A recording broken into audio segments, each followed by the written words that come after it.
I narrowly escaped being lynched at Federal High Court, Abuja. Nnamdi Kanu's lawyer. Welcome to the news, and thank you for tuning in to listen.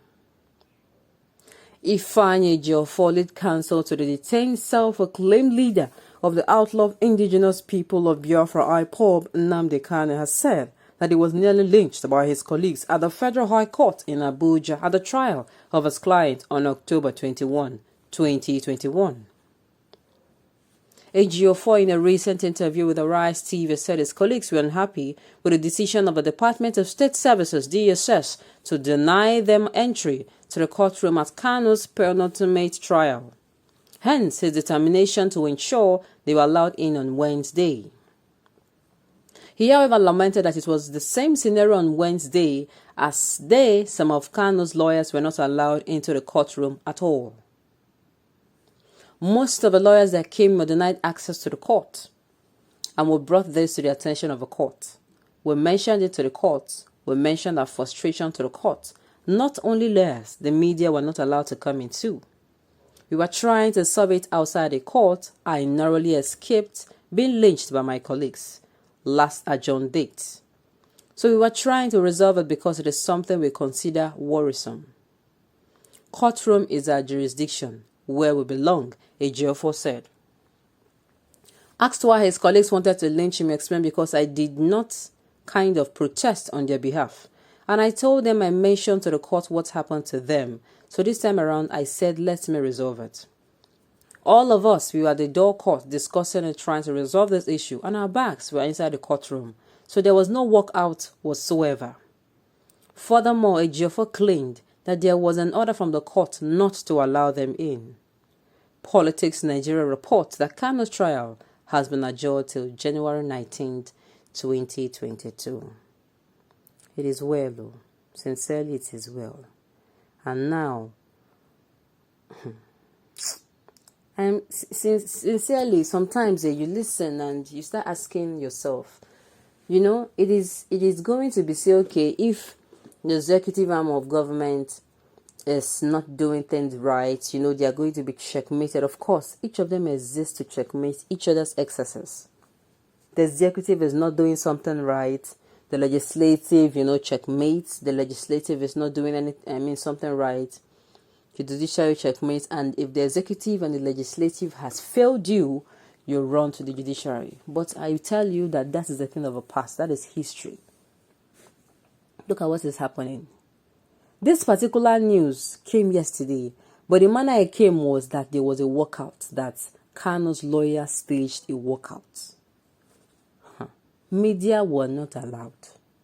Why, if this if this trial is going to be truly fair, why all this covering, not allowing people inside, people are standing outside? Why? Imagine that your right, your fundamental right, is being infringed on, even while you are in the court. We are finished completely in this country. You are oppressed and you run to the law. Right there, the law oppresses you the more, telling your oppressor you can deal with him. There is problem, big problem. And sometimes these people I ask, how is it that when they go into office, their humanity is extracted? It's like they go to an operation and they enter a theater and their humanity is extracted from them, from their brain, or their common sense is plucked out. Sometimes, no offense, you start asking yourself questions. If you are going to be wrong now, one person is wrong, okay, you can't say in a group of these people, everybody is wrong. You cannot say so. Now, if something like that happens, then there's a problem. There's a very big, serious issue. In a group of, even if it's a group of 5, I'm telling you, the whole 5 of them will not have the same opinion. Sincerely. We all belong to groups in one way or the other. There are times you are going to oppose, this thing is not right. You will see one, even if it's one person, this thing is not right. Doesn't mean there is nobody as this, or they are silencing, trying to silence this whole, silence the person that is telling them what is supposed to be done, as supposed to be done, because I don't get it. Sincerely, people of Nigeria, are you listening to this? This could be anyone. Anyone, I keep saying. Because at the end of the day, why do you run to the court? You run to the court because you feel that you're pressed and you think the court will save you. But it is not just now. Okay, information getting to us was that a court in Nigeria, a court in this Nigeria, I think to be precise, northern Nigeria, sentenced a man to death by hanging. The man's only problem was that this man came in contact or fought with a herdsman, and this particular herdsman macheted him. So in the fight, he stabbed this man and this man died. His machete wound was on his hand, and the court saw it that, oh, there was a machete wound that is on his hand. And what did they do? For killing my attacker, I am going to die. It is a country we live in, oh. Somebody will come and say Nigeria's unity is not negotiable. It is not going to be so, sir. I'm so sorry, sir. It can't be. You cannot be a person that has no peace. You have no peace to offer, and you so much fight against peace, and you come out and you say Nigeria's unity is not to be negotiable. You come out and say Nigeria's unity is not going to be negotiable. Uncle, please, it's a fallacy. It is not going to happen. Nigeria's unity will become on a daily basis negotiable and questionable if you do not do anything that facilitates this unity. Recently, we talked about peace. We talked about living in peace.